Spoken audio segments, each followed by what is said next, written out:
పరిశుద్ధ గ్రంథం ఛానల్ వీక్షిస్తున్న ప్రతి ఒక్కరిని దేవుని పేరిట వందనాలు తెలియజేసుకుంటున్నాం. ప్రేమ, సంతోషము, సమాధానం సదా మీకు తోడే ఇంటి నడిపించిన గాక. నిన్నటి దినాన యెషయా గ్రంథం 11వ అధ్యాయం చదువుకున్నాం.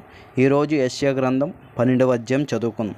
ఆ దినమున మీరిలాగందరూ, యెహోవా నీవు నా మీద కోపపడితివి, నీ కోపము చల్లారెను, నిన్ను స్తుతించుచున్నాను, నీవు నన్ను ఆదరించి ఉన్నావు. ఇదిగో నా రక్షణకు కారణభూతుడవగు దేవా, నేను భయపడక ఆయనను నమ్ముకొనిచున్నాను. యెహోవాయే నాకు బలము, ఆయనే నా కీర్తనాస్పదము, ఆయన నాకు రక్షణాధారమాయను. కావున మీరు ఆనందింపడి రక్షణాధారములైన బావులో నుండి నీళ్లు చేదుకొందురు. ఆ దినమున మీరిలాగందురు, యెహోవాను స్తుతించుడి, ఆయన నామమును ప్రకటించుడి, జలములలో ఆయన క్రియలను ప్రచురము చేయుడి, ఆయన నామము ఘనమైనదని జ్ఞాపకమునకు తెచ్చుకొనుడి. యెహోవాను గూర్చి కీర్తన పాడుడి, ఆయన తన మహాత్యమును వెల్లడిపరిచెను, భూమి అదంతటను ఇది తెలియబడెను.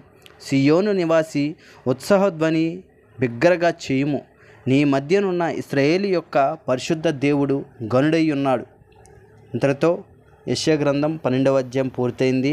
రేపటి దినాన యెషయా గ్రంథం 13వ అధ్యాయం చదువుకున్నాం.